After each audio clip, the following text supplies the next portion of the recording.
Hi, today I'm going to talk about my favorite game mechanism in Oceanos, which is kind of a hybrid of a couple different games. It's an engine building game. It has a drafting element to it that I'll talk about in a minute. It has kind of a tableau building element to it.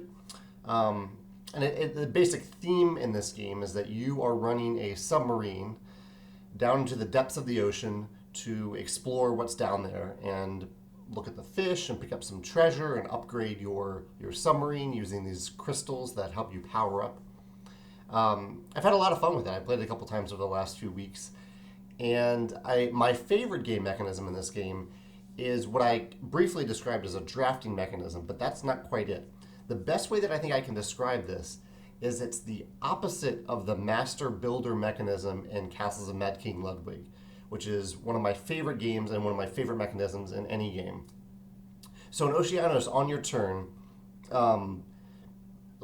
upgrades aside, the standard is that every player gets two cards, and every player except for the active player, the captain I think they're called, gets two cards.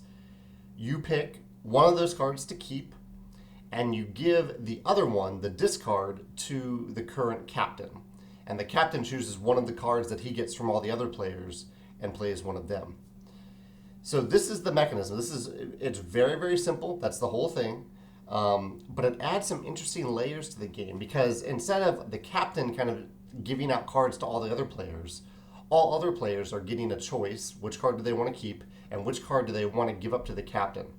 It adds a little bit of player interaction in a game that wouldn't otherwise have that much player interaction at all, because you're constantly choosing like what's good for me and what's not good for this other player, or what's not great for this other player. It's not a vindictive thing. It's definitely not spiteful, but there are times where you might encounter two cards that are pretty much the same for you, and to help you make that decision, you might look over at the current captain and think, what's going to help them the least.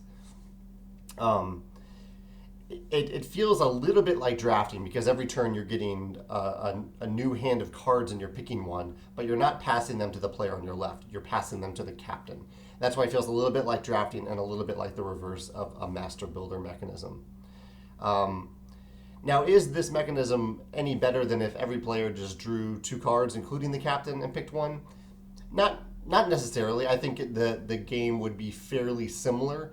But I like that the designer tried to do something a little bit different with this mechanism, and to add that extra layer of interaction to a game that otherwise doesn't have a lot of interaction.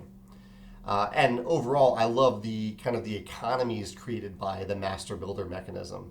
Master Builder in Castles of Mad King Ludwig is where one player sets the prices for every tile that round, and then all the other players, and then finally the Master Builder gets to buy one of those tiles.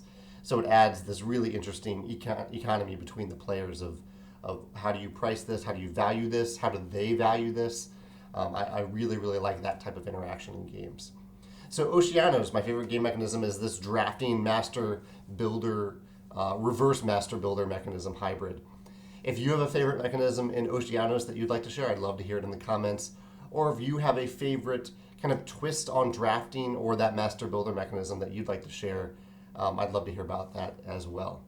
Thanks.